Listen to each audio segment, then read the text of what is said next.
Attention owners of a 2014 through 2020 Jeep Cherokee. If you drive a four-wheel drive model from the KL generation, you need to be aware of a critical and often misunderstood technical issue. This problem, which is well documented within the owner community but is not an official recall, could significantly impact your vehicle's performance, reliability, and your safety on the road. Understanding this issue is the first step to avoiding costly and repeated repairs. At the heart of the problem is the rear differential module, or RDM. This is a sophisticated component in your Jeep's Active Drive 1 or Active Drive 2 drivetrain. Its primary job is to intelligently distribute power to the rear wheels when it detects a loss of traction, like on slippery or uneven surfaces. It's also designed to disconnect the rear axle during normal cruising to improve fuel efficiency. When it fails, you not only lose the benefit of four-wheel drive, but you can also experience a host of other problems. So what exactly goes wrong? According to NHTSA Communication 9004402, Jeep used two different RDM designs in these Cherokees, an earlier 24-plate clutch system and a later 20-plate clutch system. While they look nearly identical from the outside, their internal components, specifically the clutch pack, the hydraulic pump, and the control module, are not interchangeable. The different plate counts result in different operating pressures and clearances.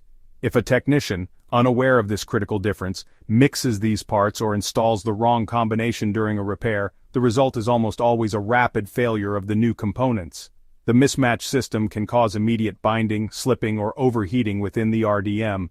That's why it is absolutely crucial that all three components, the clutch plates, the pump, and the control module, are a match set, verified by the correct part numbers as specified in Jeep's service information. How can you tell if your Jeep is affected? The most common sign is the Service 4WD warning light illuminating on your dashboard. You might also hear strange grinding or whining noises coming from the rear of the vehicle, especially at low speeds.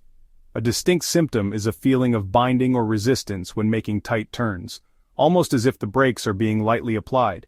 In some cases, you might also notice vibrations at highway speeds or a sudden, noticeable loss of power to the rear wheels. Ignoring these symptoms can lead to catastrophic failure of the RDM, potentially sending metal debris through the drivetrain and leading to much higher repair costs. A quick search online reveals just how widespread this issue is. Owner forums like JeepCherokeeClub.com and Reddit are filled with threads from frustrated owners. You'll see a range of experiences. Some report getting the Service 4WD light intermittently for months, while others face sudden failure. A common point of frustration is the high cost of repair, especially for those just outside their warranty period.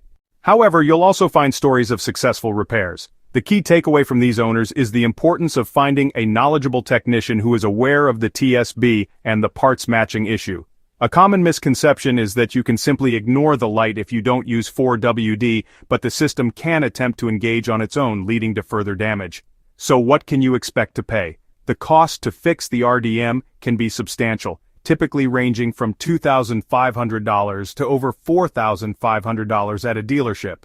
The RDM assembly itself is the most expensive part, often costing between $1,800 and $2,800.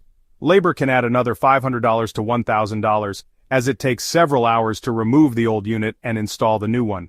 Costs can increase if the failure caused collateral damage to other drivetrain components. An independent shop that is aware of the issue may offer a lower price, but it's vital to confirm they are using a properly matched set of new components. The big question for many owners is, will Jeep cover the cost? If your Cherokee is still within its 5-year 60,000-mile powertrain warranty, the repair should be fully covered. However, many of these vehicles are now outside that window. For these owners, the path is more challenging. Your best bet is to request a goodwill repair.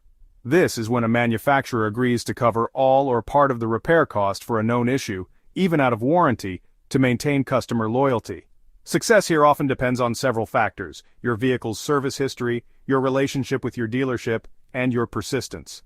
Owners have reported mixed results. Some by calmly and persistently escalating their case from the dealer to Stellantis corporate customer care have received partial or even full coverage. Others have been denied. To protect yourself, be proactive. When you take your vehicle in for diagnosis, specifically mention NHTSA Communication 9004402 Ask your service advisor to confirm the part numbers for the new RDM pump and control module are a matched set. Request to see the parts list for your repair order. Always keep all documentation including invoices and a list of the specific part numbers used.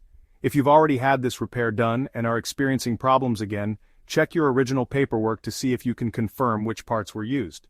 By understanding the technical details, potential costs, and the experiences of others, you're in a much stronger position to navigate this issue. Share this video with other Jeep Cherokee owners you know. It could save them a major headache and a lot of money. Like and subscribe for more automotive alerts and consumer advice. Now we want to hear from you. Have you dealt with the RDM issue? What was your experience with the repair? Let us know in the comments below to help the entire community.